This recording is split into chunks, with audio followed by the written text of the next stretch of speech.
আর পারছি না। যাই যাই, একটু গাছের নিচে জিরিয়ে আসি। ভোলা, চল রে, যাই, একটু জিরিয়ে নি। না রে, তুই যা, আমি কাজ করি, বুঝলি? হ্যাঁ রে, তুই কি মানুষ নাকি মেশিন? হ্যাঁ?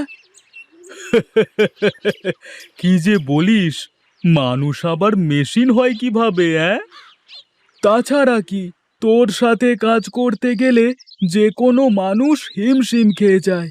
সবাই যেখানে একটু কাজ করেই হাঁপিয়ে পড়ে, সেখানে তুই কি না? থাক থাক, আর কথা বাড়াস নে ভাই। আমার কাজের বাগড়াও না দিয়ে একটু তাড়াতাড়ি জিরিয়ে আয়।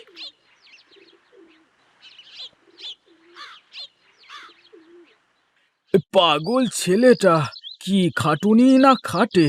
সারা দিন খাওয়া দাওয়া ঠিক না থাকলেও কাজে ওর কোনো আলিস্যি নেই।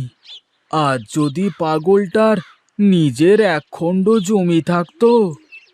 কই রে গণেশ, তোর কি বিশ্রাম নেওয়া হলো রে? হ্যাঁ হ্যাঁ, আসছি আসছি। নে নে, একটু হাত চালা দেখি। তাড়াতাড়ি কাজ করে বাড়িতে যেতে হবে। আমাকে আবার বাড়ি গিয়ে পারুল আর টুনিকে খেতে দিতে হবে। হ্যাঁ হ্যাঁ, চল চল, হাত চালাই।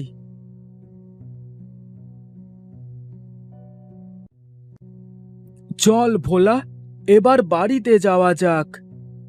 বাড়িতে তো যাওয়া লাগবে, কিন্তু আমার পারুল আর টুনির জন্য কয়েকটা ঘাস লতা পাতা নিয়ে যেতে হবে। তা বেশ বেশ, তাহলে আমি চলি, তুই নিয়ে আয়, কেমন? ঠিক আছে, তাহলে তুই যা, আমি একটু পরেই আসছি। এই শোন ভোলা, রাতে কিন্তু এসে খাবার খেয়ে যাস, তা না হলে তোর বৌদি আমাকে আস্ত রাখবে না। ঠিক আছে ঠিক আছে, যাব বটে।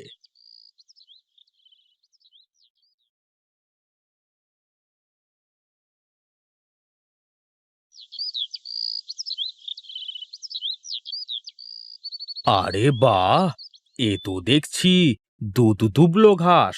এই তো, এই ঘাস খাওয়ালে আমার পারুল বেশি বেশি দুধ দেবে। আমি আর আমার টুনি খেয়ে আমাদের ক্ষুধা মেটাতে পারবো।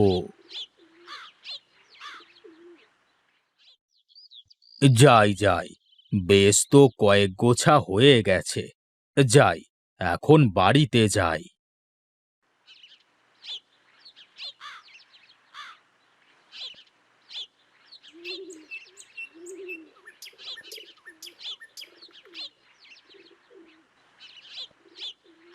ওরে বাবারে, বাড়িতে আসতে না আসতেই ডাকাডাকি শুরু হয়ে গেছে।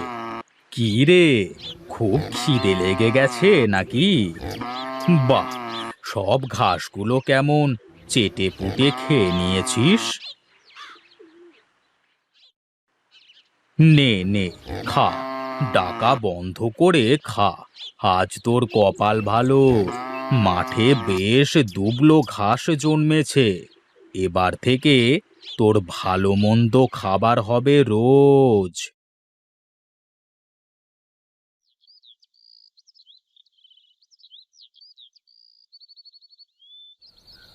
ও গণেশ দাদা, গণেশ দাদা!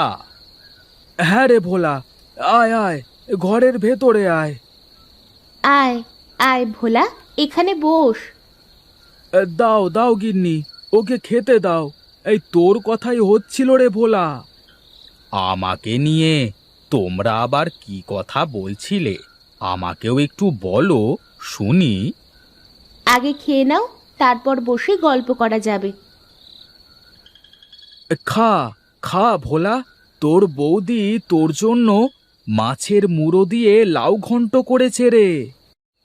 বুঝেছ বৌদি, আমার মাছের মুড়ো দিয়ে ঘন্ট খুব ভালো লাগে। আমি তো জানি বলেই করেছি রে পাগল তোর জন্য। এখন কথা কম বলে খেয়ে নে তো দেখি।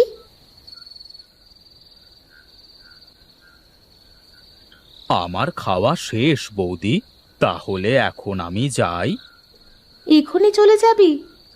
হ্যাঁ গো বৌদি, বাড়িতে পারুল আর টুনিকে দেখে রাখবার মতো যে আর কেউ নেই।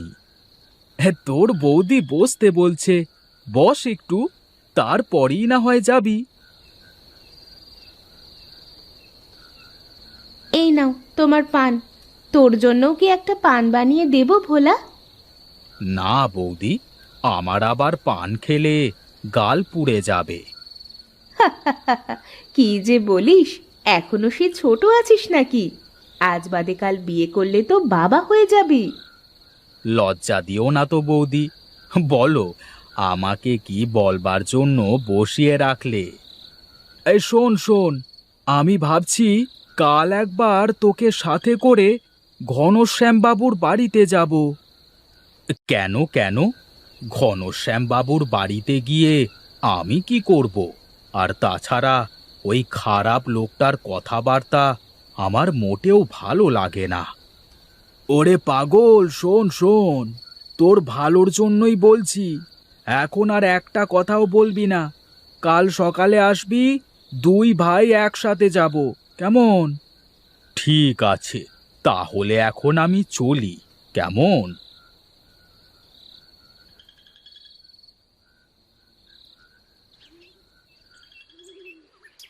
এই শোন ভোলা, আমি যা বলবো তুইও কিন্তু তাই বলবি, উল্টো পাল্টা কিছু করিস না যেন।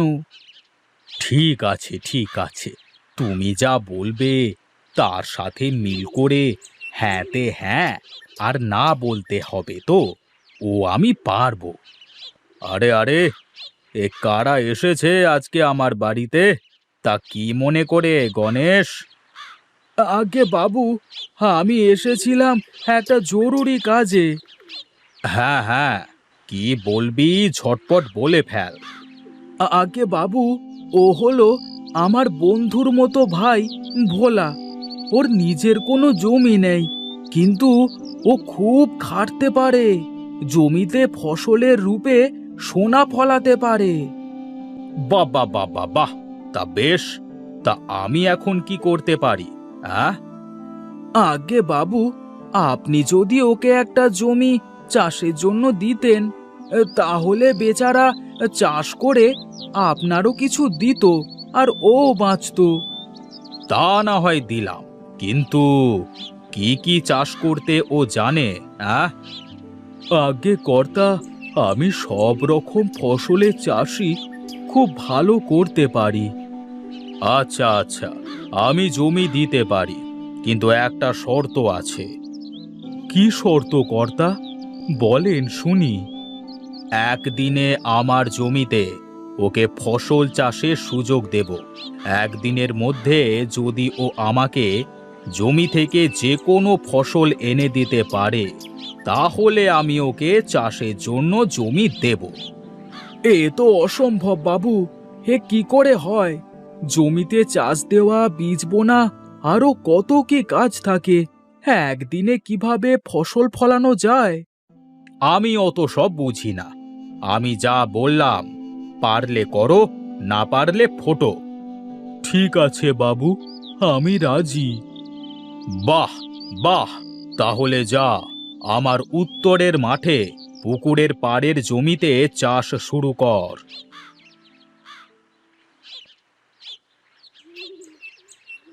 কি রে, কি দেখছিস? তোকে না বললাম আমার হ্যাঁতে হ্যাঁ মেলাবি আর নাতে না? এখন মর, এই জমিতে একদিনে কিভাবে ফসল ফলাবি? তুই চিন্তা করিস নে দাদা, দেখ কি করি। হ্যাঁ, বল কি করবি, আমিও একটু সাহায্য করে দিচ্ছি তোকে।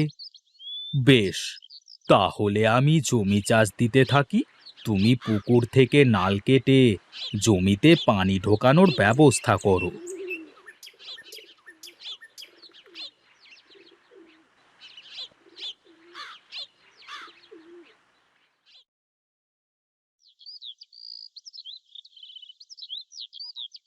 বেশ বেশ, আপাতত তো কাজ হলো। এখন জমিতে চাষ দিয়ে পানিও দিয়ে দিলি, তারপর কি করছি কিছু ভাবলি? হ্যাঁ দাদা, এখন ধান গাছের চারা লাগিয়ে দিতে হবে। একদিনে কি ধান ফলবে জমিতে? না, তোকে নিয়ে তো হলো না। আমি যা করছি একটু করতে দে না। ঠিক আছে, বল কি করতে হবে এখন? জমিতে ধানের গাছগুলো লাগাতে হবে।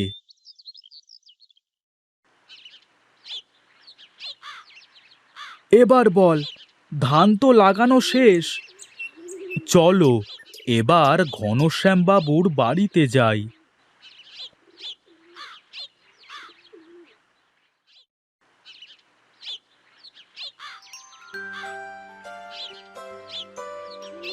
বাবু, একটা কথা ছিল। বলে ফেলো। আসলে বাবু, হয়েছে কি, আমি তো জমিতে একদিনে অনেক ফসল ফলিয়েছি। বাবা বাবা বাহ, দারুণ! তা কোথায় ফসল দেখি? এদিক ওদিক দেখে লাভ নেই বাবু, ফসল তো সব জমিতে। তা ফসল কি জমিতে থাকলে হবে? বাড়িতে পৌঁছে দিতে হবে তো। হ্যাঁ হ্যাঁ, তা তো ঠিকই, কিন্তু একটু সমস্যা আছে। কি রে গণেশ, তুই চুপচাপ কেন? আমি আর কি বলবো, ভোলা তো সব বলছেই। তা বল ছোকরা। বাবু, আপনি যদি আজকেই ফসল নিতে চান তাহলে তা হবে গরুর খাবার। আর যদি আমাকে আর কয়েকটা দিন সময় দিতে পারেন তাহলে আমি আপনার খাবার ফসল আপনাকে দিতে পারবো। আরে বাবা বাবা বাহ, একদিনে কিভাবে সম্ভব হলো? আজকে গরুর খাবার, কয়েকদিন পরে আমার খাবার? হ্যাঁ, বেশ বেশ। শুধু তাই নয় বাবু, কিছুদিন পরে নিলে আপনাকে আপনার খাবার আর গরুর খাবার দুটোই একসাথে এনে দিতে পারবো। বাহ, বেশ বেশ, তাহলে তো আর কথাই নেই। যা যা, আজ থেকে ওই জমি আমি তোকে দিয়ে দিলাম। তুই ঠিক মতো আমার ভাগেরটা আমাকে দিয়ে যাস। ঠিক আছে বাবু।